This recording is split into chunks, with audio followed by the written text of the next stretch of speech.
Hello, Seattle 4 Rotarians. This is President Kim, speaking to you from the studio at ProMotion Arts, the company that records our meeting each week. Thanks to everyone who viewed our first online program and who was able to participate in our after-program discussion on Zoom technology. As you may know, our state and local officials continue to prohibit social gatherings. Therefore, we will follow that guidance and are not meeting today. Like last week, we have prepared an online program for you. It begins with an inspiration from Jaime Mendez, followed by a song led by Trish Bostrom. Then we will view an outstanding program presented a couple of years ago by Howard Behar on servant leadership. One Rotarian shared with me that online programming is okay, but it's not the same as our weekly meeting. I agree, it's not. I cannot express how much I miss seeing each of you in person. However, if we can generate one smile, one remembrance of the magic that is Seattle 4, then online programming is worth it. Plus, it allows you to safeguard your health. If you would like to see your Rotary friends practicing social distancing in their homes, then please join us for the after-program discussion on Zoom. Now let's hear from Jaime. Hello, everyone.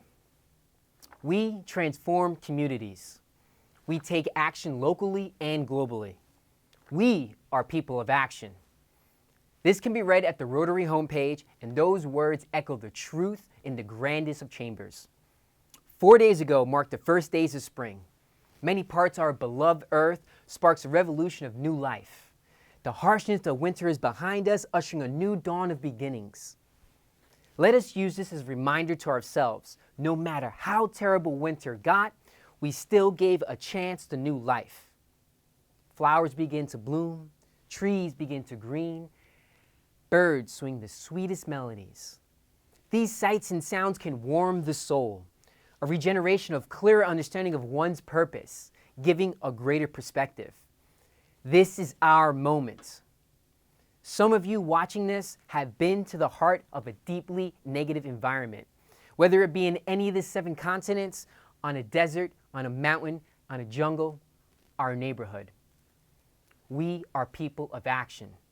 Here at Seattle 4, we have supported Medical One. In 1983, we got our first fully equipped medical vehicle to help first responders, Springwell with housing support, and KCTS Channel 9, which we donated over $1 million to give informative information to our public.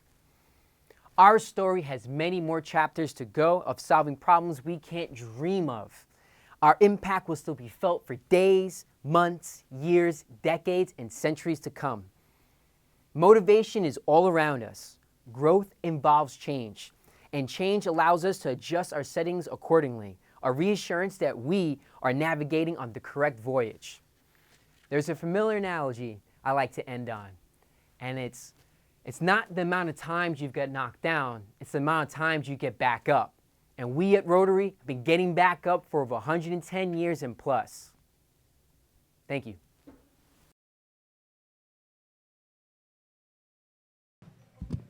Let's sing that beautiful prayer, God Bless America. Here we go. God bless America, land that I love. Stand beside me and guide her through the night with the night from above. From the mountains to the prairies, from the ocean white with foam. God bless America, my home, sweet home. God bless America, my home, sweet home. You sounded great. Howard Behar is a renowned business leader who helped Starbucks grow from 28 stores to more than 15,000 stores. As an author, he's best known for his book, It's Not About the Coffee, Lessons Learned from Putting People First, from a Life at Starbucks. Please give a warm welcome to Mr. Howard Behar. Good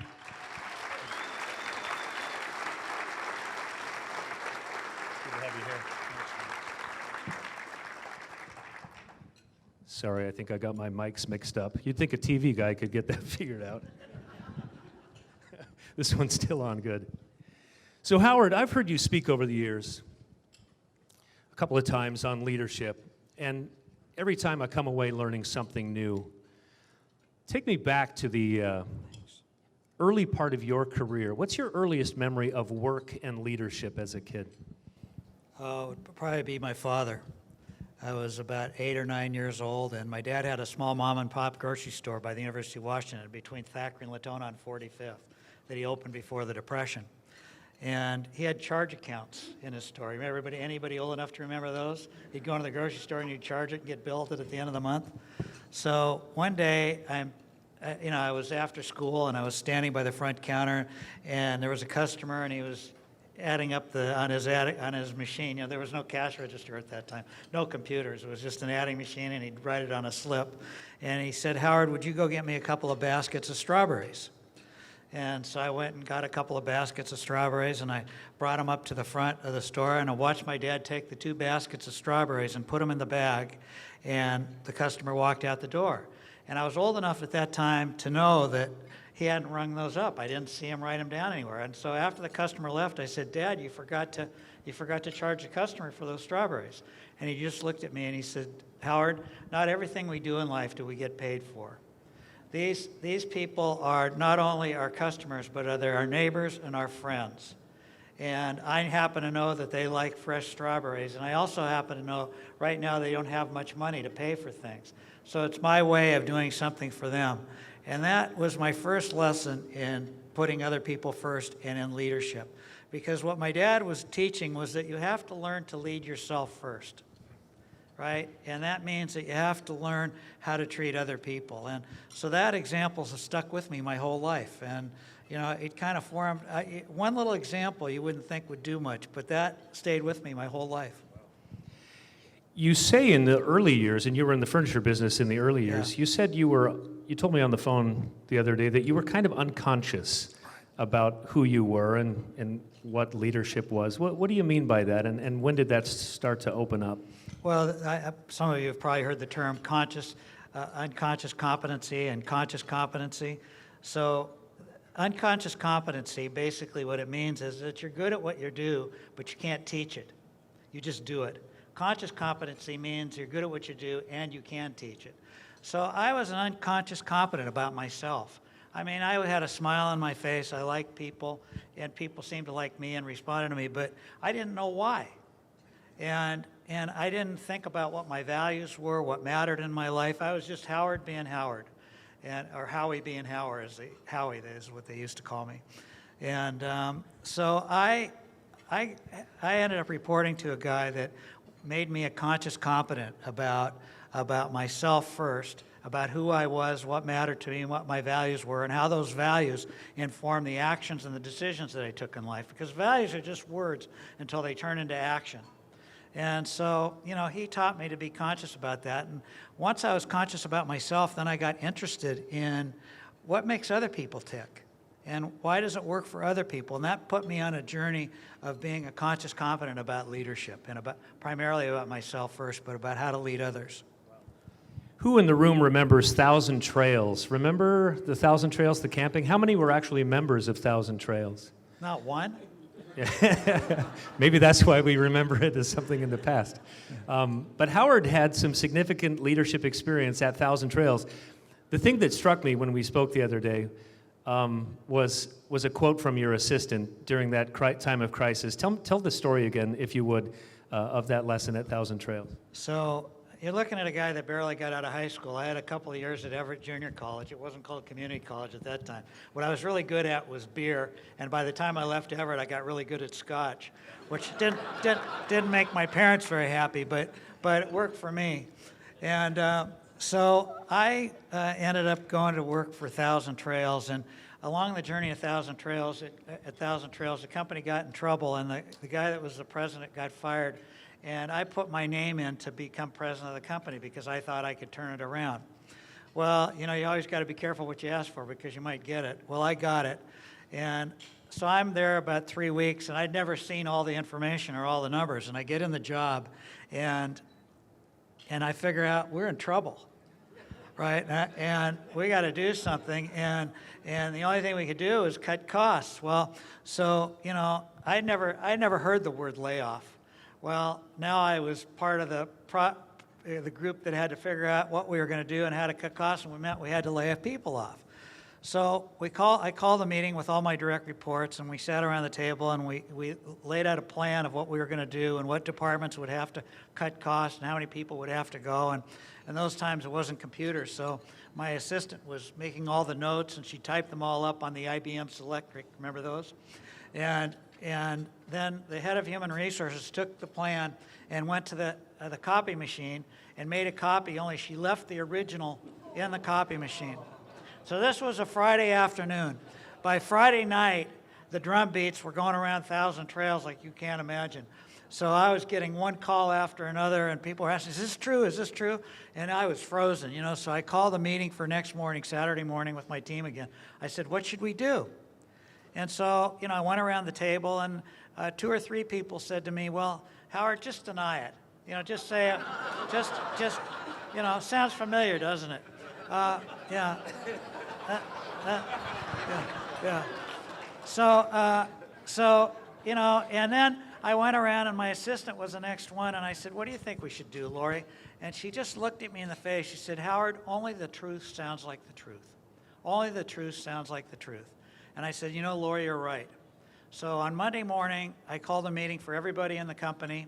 It was about 1,000 people in the gymnasium, and I laid it all out. I said we were in trouble, and we had to figure out how to cut costs, and I didn't know everything, but by the end of the week, everybody will know what's going to happen, or at least what we think is. I think it's just an issue with the wireless. Try it one more time, Howard. Everybody, I called the meeting and I laid it out for everybody, and I thought, you know, I'd only been in the job about 3-4 weeks. I figured, boy, that was going to be the shortest term president ever. And I thought they were going to skin me alive. And instead what happened was one person stood up and said, Howard, thank you for telling us the truth.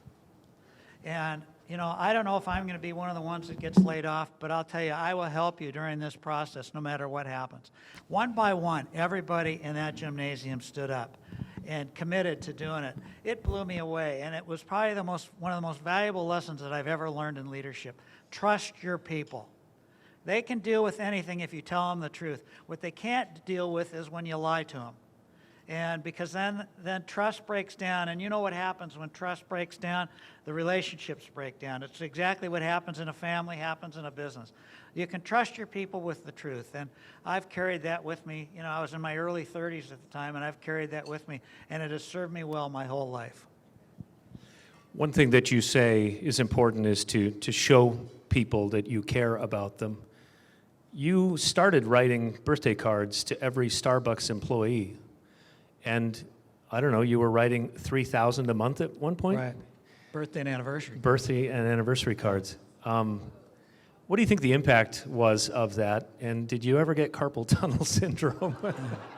I had a system. You have to have a system when you're doing 3,000 a month. It just doesn't happen. So I had a system, and the cards would come to me in these big boxes that my assistant had addressed the envelope and put a little tab on them, so I knew how long they'd been with the company, et cetera. And it took a lot of work to do it, but we figured out how to get it done. I would take them with me on airplanes. I would take them home at night when I was watching Husky football.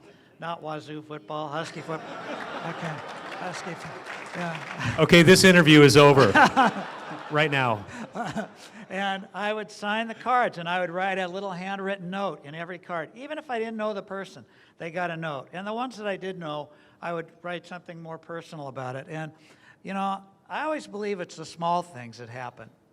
You know, how often do you walk down the hallway Or you walk down the street, your head's down, you're looking at the ground instead of looking at the person that's walking towards you and saying good morning. Or, it's one thing not to do it in Seattle because, people, I guess, think you're nuts, and particularly in today's world. But in your own companies, how often do you get in the elevator and have your head down as the leader and not say a word to anybody or walk down the hallway? It's the little things that matter. And so those cards mattered. I'm always amazed. I haven't done it. I've been retired for a long time now. And I'm always amazed when I go into the Starbucks office building and there's still people that have those cards in their cubicles, that still have those cards. Now, some of those people I didn't know, but it was the little things that mattered that made it a human place. And that's it. You would think those things don't matter. They do. It's the difference between saying, when you leave home in the morning and yelling across the house from your wife, honey, love you, see you later, versus looking at your wife or your husband in their eyes, before you leave and give them a hug and a little peck on the cheek or the mouth and say, honey, I love you, I'll see you later. It's the little things that matter. There are some things that Starbucks did. You called it H2O, right? Howard Schultz, Howard Behar, and Orrin Smith, right? H2O is the leadership team there. You guys made a conscious decision to do more than you had to show that employees were not just an expense, but actually the asset of the company. Right. Talk about those early days. You paid more than you had to. Sure. You gave medical benefits when you didn't have to half-time employees. Right. You're now sending baristas to college, Right. and you don't have to. Talk about that, where that came from, and how the three of you decided to execute those things. Well, it comes from you. Remember when I go back to the values, it comes from who you are as a person and what matters to you. Those weren't business decisions. Not one of those were business decisions. They were all human decisions. And, there are three guys. Howard, who, the story of Howard, raised in outside of Brooklyn in Canarsie, a very poor family. The best job Howard's dad ever had was a diaper delivery truck driver. And he got hurt on the job and didn't have any health insurance. And so Howard saw that firsthand.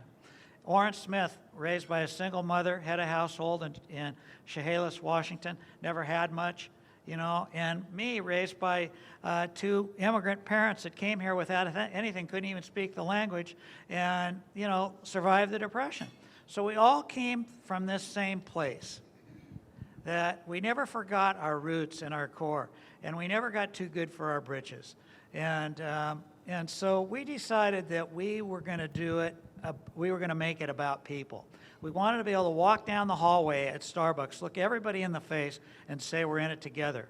And you can't look everybody in the face and say we're in it together when executives have health club memberships, when executives have accounting fees paid to accounting firms, when executives have company cars and the people that need them don't. You can't do that. And so we just decided to do it. And we didn't have any airplanes for the longest time. I still wouldn't have an airplane.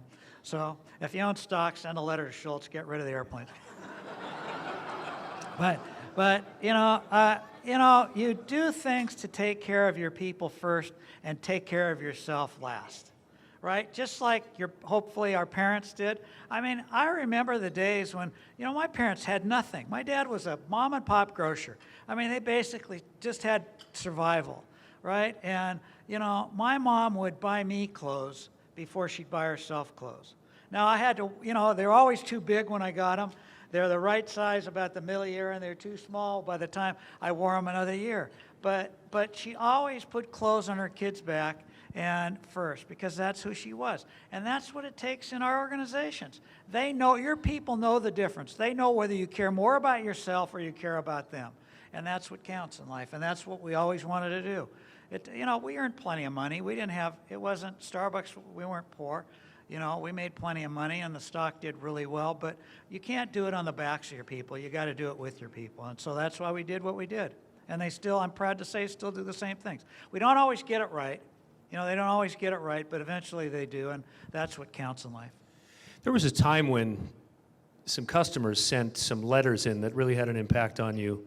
And I found it really interesting in your book that what you did with those letters to translate the impact that those letters had on you to the organization, because you felt for a time the organization had lost its way. Yeah. It was actually fairly early on. I'd come back from a business trip, and in those days, the comment cards would come in by mail, or letters would come in by mail, and I would read every one. And let me tell you, I don't know how many of you do that, but it can be painful. Right, John? Right? It can be painful. It can be uplifting as much as it can be painful. So I'd get these, and these 3 letters arrive, I don't know why, all on the same day, from 3 different areas of the country. And one was actually from Vancouver, BC. And I read these letters, and basically what the letter said is, you guys think you know everything there is to know about coffee, and you're arrogant, and I don't need to shop at a place that's arrogant. I'm just coming in trying to get my coffee and get a good cup of coffee, and I want to be treated like a human being. And they kind of stunned me a little bit, because I thought we were better than that. And I took them to heart, and I called a company-wide meeting of all the store managers and the district manager and everybody that worked in the company, and I invited these 3 customers to come to Seattle. I paid their way, put them up in a hotel, and I put them in front of all our people. And I asked them to tell us exactly how they felt when they wrote those letters and why they wrote them. And they did, and then we had an open dialogue with everybody in the company about what they thought we could do differently, and it was a kind of a Q&A, kind of like what we're doing now. And that kind of changed the trajectory of the company. And we coined the term, just say yes to people. In essence, serve people like you want to be served as a human being. And I was trying to get rid of the arrogance of thinking that we knew everything there was to know about coffee. Customers be damned. But that's kind of what it was. The company was a coffee company in those days. And my goal was to make it a people company. And that's what I focused on, and I think we did that. Coffee was important, but it wasn't the thing that was most important. What was most important were the people that worked in the company and the people that we served, and that's what we tried to get across. I think people in the audience will appreciate this next story about how to build a team. You were called out of retirement to help Starbucks expand its food operation, and nobody really wanted to help you. And you had a challenging time building this team, and there was a guy on the team that you had to manage, and I just found that whole story really interesting and I think people in the audience might be able to translate that to their work. We'd like to think that you hire the perfect person, and then you just let them go, and everybody lives happily ever after. No, it's not how it works, as you all know. All right, so I came out of retirement, and actually the comp store sales, our sales by store, were starting to flatten. And so everybody was starting to get concerned, and I looked at it and I said, there are a number of things we had to do, but one thing we had to do was grow the food business. It was it was a natural fit that we had. But we had tried 3 or 4 times before and failed every time. Every time we tried it, the needle wouldn't move, costs went up, and sales didn't move up. And so I went around the company, and there were 2 or 3 candidates in the company that I thought could do the job. And I couldn't convince anybody to take the job. These were senior officers of the company. Nobody would take the job. And the reason why they wouldn't take the job is they were all afraid that they were going to fail, and they didn't want that on their resume. That old deal, the fear, what fear does to you. Instead of the hope of change, they were fearful because it hadn't happened before. So there was this one guy that I inherited from the previous president of North America when I came back. And he was the head of strategic planning, a guy named Dan Hurdle, and he doesn't mind if I mention this. I did it in my book. And so Dan always wanted to be in operations. But Dan was only dealt 50 cards out of a 52-card deck. And the 2 cards that Dan was missing was what I call the empathy cards. Right? Dan was a get-it-done kind of person. And so it wasn't that he was a mean, bad person. He wasn't. He was a good person. But he would say things that hurt people's feelings in an attempt to get something done. We've all had people like that reported to us. And Dan was one of those kind of guys that, he was the highest maintenance person I've ever had reporting to me. Dan was in my office every day. about something. You know, now, I always had time for that because I always thought, well, it takes all different kinds. There were a lot of people that I never saw, you know, except once a quarter that got the job done. So I put up with that with Dan and tried to help him out. Finally, I thought, Dan Hurdle, he wants to be in operations. He's smart as hell. He gets it. He really got things done. Dan's going to be my next food guy. The problem is Dan he succumbed to the fear too. He didn't want to take that job because he was really concerned about his resume. You know, and so I had to get everybody to help me convince Dan to take the job, and I finally convinced Dan to take the job. And Dan gets into the job, and just as I thought, he started to break a lot of glass along the way. And so I said to Dan, I said, can I talk to your people that report to you? So I went to all of Dan's people, and I said, you know, we all know Dan, and I asked the question, I said, do you think Dan will do a good job? And all of them said, yeah, absolutely, he's really smart. And I said, so the problem is that Dan can hurt your feelings, right? He can say things that are maybe inappropriate and that make you mad or whatever. I said, so can we figure out a way to handle Dan? And so I got him to develop a system. Every time that Dan said something that was inappropriate, each person would have their own code word with Dan.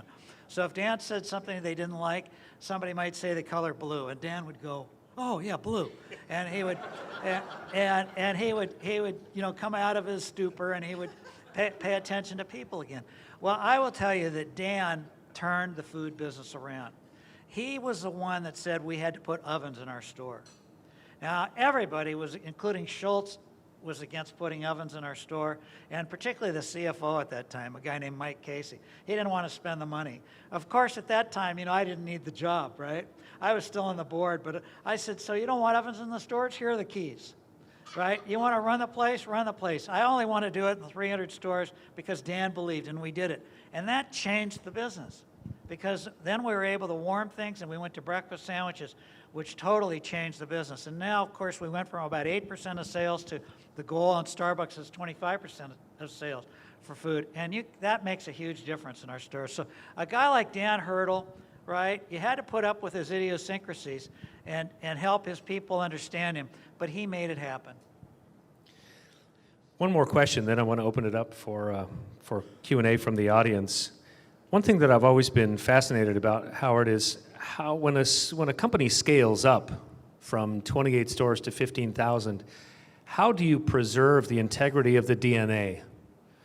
How do you preserve the values that you hold to this massive organization, and how do you teach it? Because I think you wrote in the book, when you hired a new manager, you tried to get to them first, Right. and made a point of having that first conversation. Yeah, well, it's a great question, and I get asked it a lot of times. It's hard, but it's simple. Look, in the early days, you know, I went from managing and touching a lot of pieces. As the company grew, I had to give things up. So what I gave up was the managing side, and what I kept was the people side. I used to say my day job is the people, my night job is the business. And I told the same stories, I gave the same kind of speech in 1,000 different ways all over the world. And I say there's only one thing that matters at Starbucks, it's the people, that's it. The only thing that will ever get you in trouble at Starbucks is if you abuse the people. And we held to that. The easiest way to get fired at Starbucks was not treating people with respect and dignity. The hardest way was to miss your numbers. You could miss your numbers 3 years in a row and not get fired at Starbucks. If you messed with the people, I don't care what your job was, you'd be out of there. And it was the people that let us know. But look, at the end of the day, you can only focus on one thing. So what do you focus on? It's the same thing you have to focus on as parents. You know, you constantly have to be reinforcing the values of your family. And that's what your kids remember. They remember what you do, not what you say. And so I had to live it, you know, and I lived it. No matter what it was, I lived it. Doesn't mean I didn't make mistakes, but I'd correct those mistakes, and I'd let everybody know I made the mistake and what I was doing to correct it. But, you know, you have to stay with what brought you to the party. And I think that's what's held Starbucks together throughout all these years. That BHAG, you know, Jim Collins and what he calls the BHAG, Big Hairy Audacious Goal, to be one of the most well-known and respected organizations in the world. well-known and respected organizations in the world, known for nurturing and inspiring the human spirit. Not a thing about coffee, not a thing about how big we were going to be, not about how much money we're going to make, but what mattered to us. And that's what we drove through the company. Is Starbucks a perfect place? It is not. It never was, it never will be. And we get people in the company that don't treat people with respect and dignity, but hopefully we find out we either help them get better or they need to move on. Doesn't mean they're bad people, they just don't fit at Starbucks. And so that's what I did. I don't care where I went, I don't care what country I was in. I was in Japan every month for 7 years. You know, one of the places that I'm most proud of. Japan represents, in Japanese culture, the essence of Starbucks. It's a Japanese company with the soul and the values of Starbucks. And that's what we try to do everywhere. And, you know, it's the people that matter. That's all there is.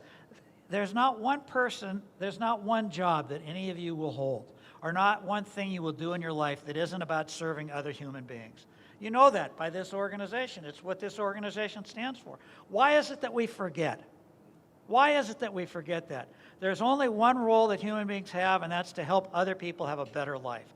I don't care if you're selling jewelry, right? Or if you're a lawyer or a doctor, right? It's to make people have a better life. If you're a widget maker, the lowly widget maker that makes a widget that goes into a printing press that gets sold to a publishing company, that the publishing company produces a magazine or a newspaper that gets delivered to somebody's home to inform or entertain them. The widget maker has a role in helping somebody have a better life. So it doesn't make any difference what job we have. And as president of Starbucks, my job was to help people have a better life, and that's what I focused on.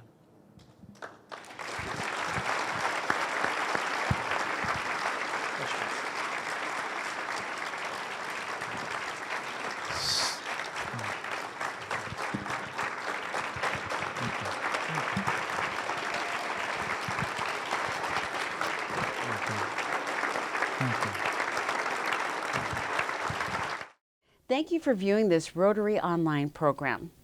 Jaime and I are here to say, please take good care of yourselves. And for those of you who don't know Jaime, he is an expert and he is passionate about dodgeball.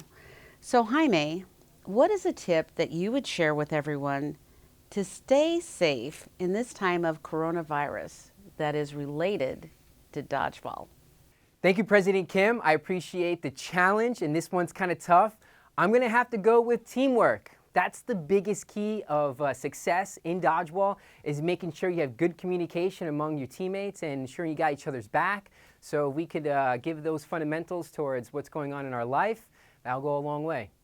Join us for another online program on April 1st when we'll hear from Dr. Anne-Marie Kimball, epidemiologist, on the ongoing coronavirus outbreak and response.